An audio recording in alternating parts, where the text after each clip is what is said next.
నమస్కారం అండి. అంతర్యామిలో ఈరోజు అంశం విషాదమోహనం. మనకు అందించిన వారు ఎర్రాప్రగడ రామకృష్ణ గారు.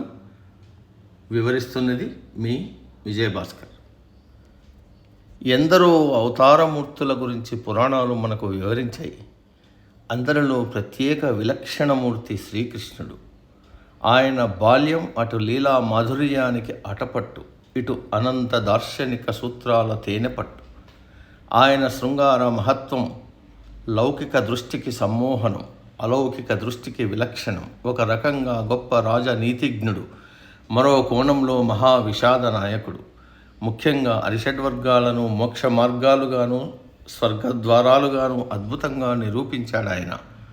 ఆ వైవిధ్య స్వభావం గురించి భాగవతం సప్తమ స్కందంలో నారద మహర్షి విశేషంగా వర్ణించాడు. కామ క్రోధ లోభ మోహ మదమాత్సర్యాలని 6 తలలతో మన మానస సరోవరాన్ని అనునిత్యం కలవరపరుస్తూ ఉంటుంది మన లోపలి శత్రుకూటమి. దాన్ని సమూలంగా తుదముట్టించాలంటే ఘీంకారాన్ని విడిచిపెట్టి ఓంకారాన్ని అందుకున్న గజేంద్రుడి మాదిరి భగవంతుణ్ణి ఆశ్రయించాలని పురాణాలన్నీ సాధారణంగా మనకు చెప్పే మాట.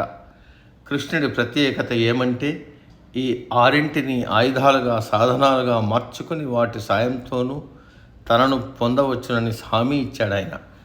కోరికతో, కోపంతో, భయంతో, భక్తితో, అనురక్తితో, ఆసక్తితో, ద్వేషంతో, స్నేహంతో, చివరకు శత్రుత్వంతో సైతం శ్రీకృష్ణుణ్ణి తమవాన్ని చేసుకోవచ్చునని భాగవతం నిరూపించింది. అలా ఎవరెవరు ఏ ఏ మార్గాల్లో ఆయనకు దగ్గరయ్యారో నారదుడు వర్ణించి చెప్పాడు.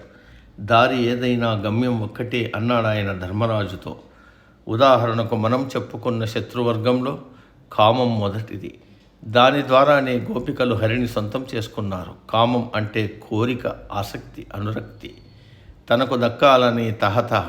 ధర్మార్థ కామ మోక్షాలనే 4 రకాల పురుషార్థాలకు సంబంధించి కామంలోని 4 కోణాలను భరతముని తన నాట్య శాస్త్రంలో విశ్లేషించాడు. గోపికలకు అది మధుర భక్తికి చెందిన కామం. మోక్షకాంక్షలోంచి ఉప్పొంగింది అది. కాబట్టి వారిది మోక్ష సంబంధి శృంగారం అన్నారు పెద్దలు. భరతుడి వివరణలోని మోక్ష కామానికి సరైన ఉదాహరణ గోపికల కామం.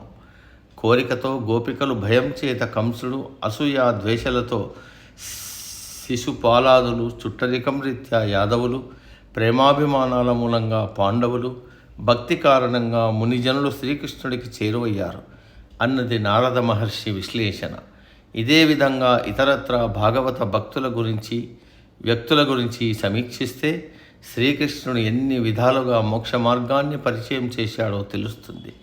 ఇంతమందిని ఇన్ని రకాలుగా ఉద్ధరించిన కృష్ణుడి జీవితం మాత్రం ఎంతో విచిత్రమైనది. కళ్ళు తెరిచింది కటకటాల్లో, ఊపిరి పీల్చింది అపాయాల్లో, బతుకు గడిచింది గండాల్లో, చివరకు ఆయన చర్మదశ పరమచేదే. తన కళ్ళ ముందే తన వారంతా ఒకళ్ళనొకళ్ళు చంపుకొని దుర్మరణం పాలవుతుంటే కళ్ళప్పగించి చూస్తూ ఉండిపోయాడాయన. కాలి బొటన వేలికి వేటగాడి బాణం నాటుకుని బొట్టు బొట్టుగా నెత్తురు స్రవించి మనుగడ కడతేరిపోవడం అంటే బతుక్కి ఎంత విషాదకరమైన ముగింపు. ఏమనాలి ఈ జీవితాన్ని? కృష్ణ కథను చెబుతూ వ్యాసమహర్షి అద్భుతం అనే పదాన్ని ప్రయోగించారంటే ఎలా అర్థం చేసుకోవాలి దాన్ని? కృష్ణుడి పుట్టుక అద్భుతం, ఆయన లీలలు అద్భుతం, ఆయన బోధించిన భగవద్గీత పరమాద్భుతం. ధర్మం అనే పదానికి రూపం వస్తే రాముడైనట్లు, అద్భుతం అనే భావానికి ప్రాణం పోస్తే అది కృష్ణుడు. ప్రపంచ సాహిత్యంలో మొత్తములో కృష్ణుడు ఒకే ఒక్కడు. సమాప్తం. సర్వే జన సుఖినో భవంతు. అందరూ బాగుండాలి, అందులో మనం ఉండాలి.